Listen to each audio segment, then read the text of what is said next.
क्या आपने कभी सोचा है कि सिर्फ 48 घंटों में कोई नई स्किल सीखना पॉसिबल है? मान लीजिए आप किसी अनजान देश में अकेले घूम रहे हैं और आपको वहाँ की लैंग्वेज नहीं आती, लेकिन अगर आपके पास सही टेक्निक हो तो क्या आप सिर्फ 2 दिन में उस लैंग्वेज की बेसिक बातों को सीख सकते हैं? या फिर क्या आप 48 घंटों में गिटार बजाना या कोई नया कोर्स पूरा करना या कोई मुश्किल कॉन्सेप्ट जैसे कि फाइनेंस या न्यूरो साइंस समझ सकते हैं? सुनने में यह नामुमकिन सा लगता है, लेकिन अगर हम सही तरीके से सीखें तो यह पूरी तरह मुमकिन है। हमारा दिमाग एक कंप्यूटर की तरह काम करता है, लेकिन हमें इसे सही तरीके से इस्तेमाल करने की कला सिखाई नहीं जाती। आज हम सीखेंगे कि कैसे हम अपनी सीखने की स्पीड को सुपर चार्ज कर सकते हैं, और यह सब हम तानसेन अली की किताब how to learn almost anything in 48 hours के जरिए समझेंगे। अब चलिए एक इंटरेस्टिंग लर्निंग शुरू करते हैं और सीखने की असली पावर को समझते हैं। चैप्टर नंबर 1, हमारा माइंड एक सुपर कंप्यूटर। क्या आपने कभी सोचा है कि हमारा दिमाग कितना जबरदस्त है? यह किसी भी मॉडर्न सुपर कंप्यूटर से फास्ट और पावरफुल है। यह हर सेकंड हजारों इंफॉर्मेशन को प्रोसेस करता है, हमारे विचारों को आकार देता है और हमें नई चीजें सीखने की क्षमता देता है। लेकिन समस्या यह है कि हम इसे सही तरीके से इस्तेमाल नहीं करते। जब भी हम कुछ नया सीखते हैं तो अक्सर हम उसे बार बार रटने की गलती करते हैं। यह तरीका स्लो और थकाने वाला है। इससे हम कुछ समय के लिए जानकारी याद तो रख सकते हैं, लेकिन लंबे समय में भूल जाते हैं। रटने का तरीका हमारे दिमाग के नेचुरल प्रोसेस से मेल नहीं खाता। हमारा माइंड इंफॉर्मेशन को तब बेहतर तरीके से याद करता है जब वे किसी स्टोरी, एक्सपीरियंस या इमेजेस से जुड़ी होती हैं। अब सोचिए, जब आप कोई मजेदार फिल्म देखते हैं तो आपको उसकी स्टोरी, किरदारों के नाम और उनके डायलॉग सभी याद रहते हैं। लेकिन अगर आप कोई बोरिंग आर्टिकल पढ़ते हैं जिसमें सिर्फ फैक्ट्स दिए गए हों तो उसे याद रखना बहुत मुश्किल हो जाता है। ऐसा इसलिए होता है क्योंकि हमारा दिमाग स्टोरी, एक्सपीरियंस और फीलिंग्स को जल्दी कैच करता है। इसका मतलब यह है कि अगर हम अपनी पढ़ाई को भी इसी तरह से इंटरेस्टिंग बना लें तो हम चीजों को तेजी से सीख सकते हैं और लंबे समय तक याद रख सकते हैं। जब भी आप कोई नया कॉन्सेप्ट सीख रहे हो तो उसे किसी कहानी या अनुभव से जोड़ने की कोशिश करें। इससे आपकी याददाश्त तेज होगी और सीखना मजेदार भी लगेगा। चैप्टर नंबर 2, विजुअलाइजेशन, जब इमेजेस बोलने लगती हैं। क्या आपने कभी गौर किया है कि जब हम कुछ याद करने की कोशिश करते हैं तो अक्सर हमारे दिमाग में कोई तस्वीर उभर आती है? जैसे अगर आप अपने बचपन के किसी दोस्त के बारे में सोचते हैं तो आपको उसका नाम कम और उसका चेहरा पहले याद आता है। यह इसलिए होता है क्योंकि हमारा दिमाग शब्दों की तुलना में इमेजेस को 60,000 गुना तेज प्रोसेस करता है। अगर हम किसी भी जानकारी को इमेजेस में बदल दें तो उसे याद रखना बहुत आसान हो जाता है। इसे विजुअलाइजेशन टेक्निक कहते हैं। अब एक छोटा सा प्रयोग करते हैं। मान लीजिए आपको एक बड़े लाल रंग का सेब दिखाया जाता है। अब सोचिए, क्या आपको इस सेब की छवि ज्यादा आसानी से याद रहेगी या सिर्फ एप्पल शब्द? निश्चित रूप से सेब की छवि ज्यादा प्रभावी होगी, क्योंकि हमारा दिमाग विजुअल चीजों को ज्यादा तेजी से पकड़ पाता है। इसी तरह अगर आपको कोई महत्वपूर्ण जानकारी याद करनी हो तो उसकी एक तस्वीर या कल्पना बना लीजिए। उदाहरण के लिए, अगर आपको याद रखना है कि पानी 100 डिग्री सेल्सियस पर उबलता है तो बस एक बड़े भगोने की कल्पना कीजिए जिसमें उबलता हुआ पानी है और उसमें से भाप निकल रही है और उस भाप में 100 डिग्री सेल्सियस लिखा हुआ दिख रहा है। इस विजुअल को दिमाग में बैठा लेने के बाद अब आप कभी भी नहीं भूलेंगे कि 100 डिग्री सेल्सियस पर ही पानी उबलता है। इस तकनीक का इस्तेमाल आप किसी भी विषय में कर सकते हैं, चाहे वह साइंस हो, इतिहास हो या गणित। जितना ज्यादा विजुअल इमेज आप बनाएंगे उतनी ही आसानी से आप चीजों को याद रख पाएंगे। चैप्टर नंबर 3, मेमोरी पैलेस, अपनी यादों का महल बनाइए। क्या होगा अगर आप अपने माइंड को किसी विशाल महल की तरह इस्तेमाल कर सकें, जहां हर कमरे में एक नई जानकारी रखी हो? यह कोई काल्पनिक विचार नहीं है, बल्कि एक बहुत ही शक्तिशाली मेमोरी टेक्निक है जिसे मेमोरी पैलेस कहा जाता है।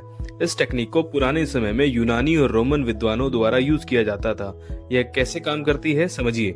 पहले एक जानी पहचानी जगह चुने।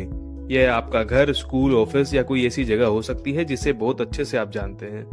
दूसरा, इस जगह में अलग अलग स्थानों को पॉइंट करें, जैसे घर में main door, living room, kitchen, bedroom आदि। थर्ड, हर जगह पर एक जानकारी रखें। मान लीजिए आपको सौर मंडल के ग्रहों के नाम याद रखने हैं, तो अपने घर के मेन डोर पर बुध, लिविंग रूम में वेनस और इसी तरह अन्य ग्रहों को घर के अलग अलग हिस्सों में रख दें। याद करते समय अपनी कल्पना में उस जगह की सैर करें। जब आपको कोई जानकारी याद करनी हो तो कल्पना कीजिए कि आप अपने मेमोरी पैलेस में घूम रहे हैं और वहां रखी चीजों को देख रहे हैं। इस टेक्निक को इस्तेमाल करके कई लोग कुछ ही मिनटों में लंबी लंबी लिस्ट याद कर लेते हैं। अगर आप इसे रोजमर्रा की जिंदगी में लागू करेंगे तो आपकी मेमोरी पावर कई गुना बढ़ जाएगी। Chapter number 4, chunking. बड़ी जानकारी को छोटे हिस्सों में तोड़िए।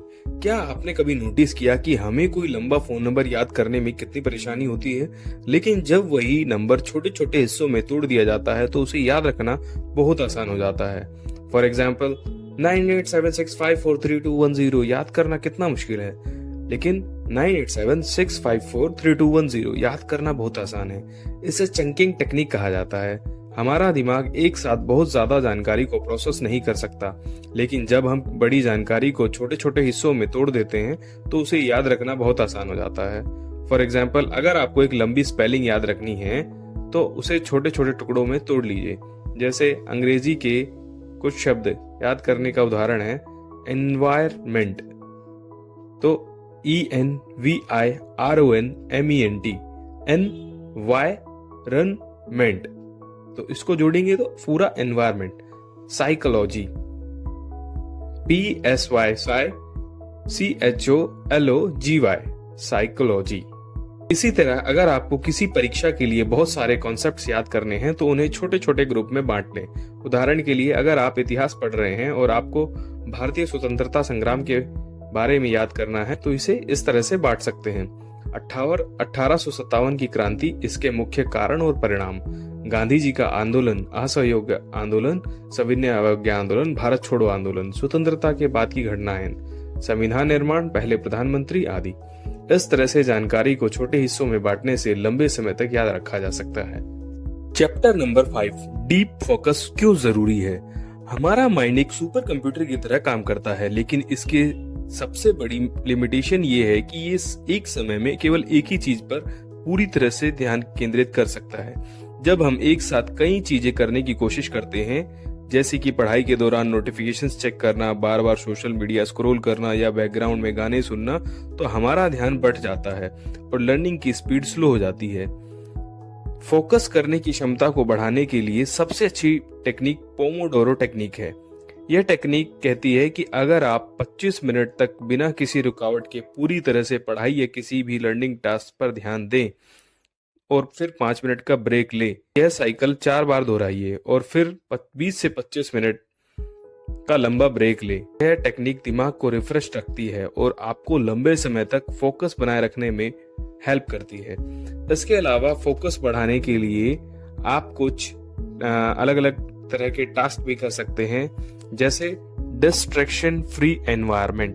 कोशिश करें कि आपका स्टडी एरिया शांत हो और वहां कोई डिस्ट्रैक्शन ना हो। अगर संभव हो तो मोबाइल की नोटिफिकेशन बंद कर दें और किसी ऐसी जगह बैठे जहां कम शोर हो। डीप वर्क का अभ्यास करें। जब आप कुछ सीख रहे हो तो पूरी तरह से उस काम में डूब जाएं। सिर्फ आधे मन से पढ़ने के बजाय खुद को मेंटली तैयार करें कि अगले कुछ घंटों तक आप केवल और केवल उसी विषय पर ध्यान लगाएंगे।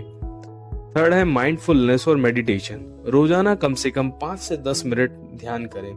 यह न सिर्फ आपके फोकस को इम्प्रूव करेगा बल्कि मेंटल क्लियरिटी को भी बढ़ाएगा। गहरा ध्यान, डीप फोकस वो स्किल है जो आपको किसी भी नए स्किल को तेजी से सीखने में मदद करती है। चैप्टर नंबर 6, एक्टिव रिकॉल, सीखने का सबसे तेज तरीका।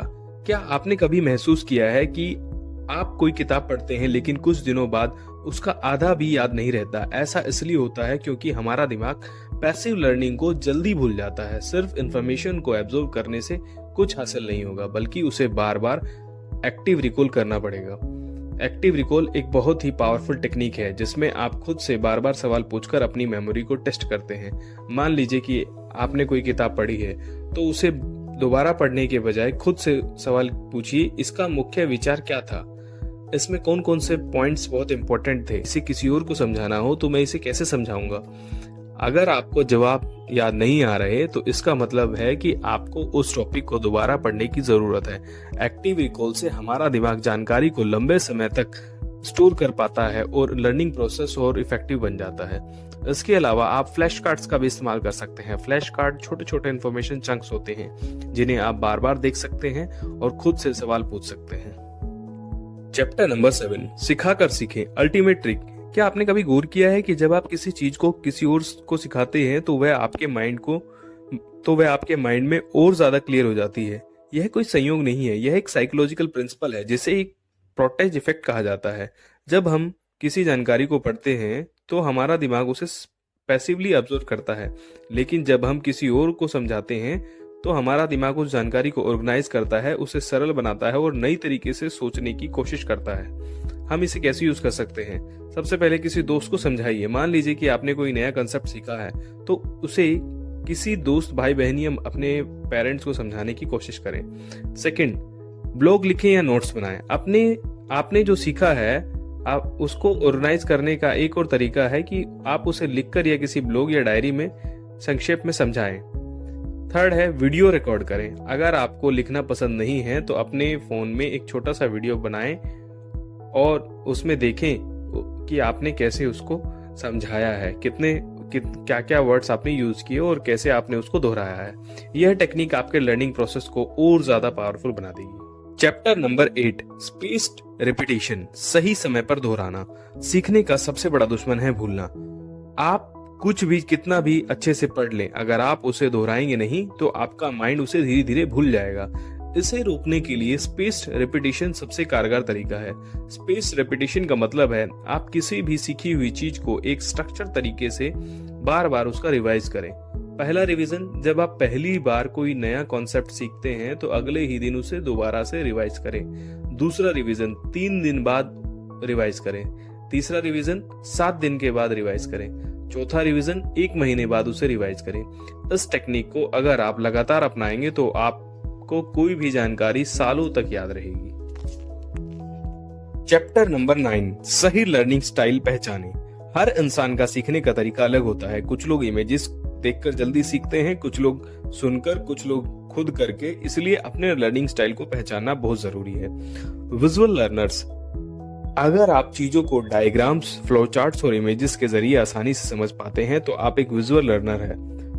ऑडियोटरी लर्नर्स, अगर आप सुनकर जल्दी सीखते हैं तो आप पॉडकास्ट और ऑडियो लेसन्स आपके लिए बेहतर होंगे। काइनेस्थेटिक लर्नर्स, अगर आपको चीजों को प्रैक्टिकली करके सीखना पसंद है तो हैंड्स ऑन एक्सपीरियंस आपके लिए सबसे अच्छा रहेगा। अपने लर्निंग स्टाइल को पहचानिए और उसी के अकॉर्डिंगली सीखने की स्ट्रेटजीज अपनाइए। चैप्टर नंबर 10, सीखने को मजेदार बनाइए। अगर कोई चीज आपको बोरिंग लगेगी तो उसे सीखना मुश्किल हो जाएगा। लर्निंग को मजेदार बनाना बहुत जरूरी है ताकि आपका दिमाग इसे विलिंगली प्रोसेस करे। गेम की तरह सीखें। लर्निंग एप्स और गेमिफाइड लर्निंग टूल्स का इस्तेमाल करें। दोस्तों के साथ पढ़ाई करें। ग्रुप डिस्कशंस और डिबेट्स आपकी लर्निंग को और ज्यादा मजबूत बनाते हैं। हर अचीवमेंट पर खुद को रिवॉर्ड दें। छोटे छोटे गोल्स बनाकर उन्हें पूरे करने पर खुद को किसी चीज से रिवॉर्ड करें, जैसे कि एक पसंदीदा स्नैक खाना या अपनी पसंदीदा मूवी देखना। सीखने की प्रोसेस जितनी एंजॉयबल होगी उतनी ही जल्दी आप नई स्किल्स को सीख पाएंगे। दोस्तों, ये थे इस किताब के सबसे बेहतरीन चैप्टर्स। सीखना कोई बहुत मुश्किल मेथड नहीं है, बस हमें सही तरीका अपनाना आना चाहिए। Visualisation, memory palace, chunking, active recall, space repetition और डीप फोकस जैसी मॉडर्न और साइंटिफिकली प्रूवन टेक्निक्स का इस्तेमाल करके हम किसी भी जानकारी को तेजी से हासिल कर सकते हैं और लंबे समय तक उसे याद भी रख सकते हैं। हमारा माइंड एक सुपर कंप्यूटर की तरह काम करता है, लेकिन इसकी असली क्षमता तब सामने आती है जब हम उसे सही तरीके से ट्रेन करते हैं। रटने के पुराने और उबाऊ तरीकों को छोड़कर अगर हम सीखने को एक नया और मजेदार एक्सपीरियंस बना लें तो हम 48 घंटे क्या, कुछ ही घंटों में किसी भी नई जानकारी को और किसी भी नई स्किल को सीख सकते हैं। अब सवाल यह नहीं है कि क्या 48 घंटों में कुछ भी सीखना संभव है, बल्कि सवाल यह है कि क्या आप अपनी सीखने की क्षमता को सुपरचार्ज करने के लिए रेडी हैं? तो अब देर किस बात की, आज ही इन मेमोरी और लर्निंग टेक्निक्स को अपनाइए और अपने दिमाग की असली पावर को जगाइए। Thank you. इस वीडियो को लाइक करें और हमारे चैनल को सब्सक्राइब करें। फिर मिलते हैं एक नई वीडियो में।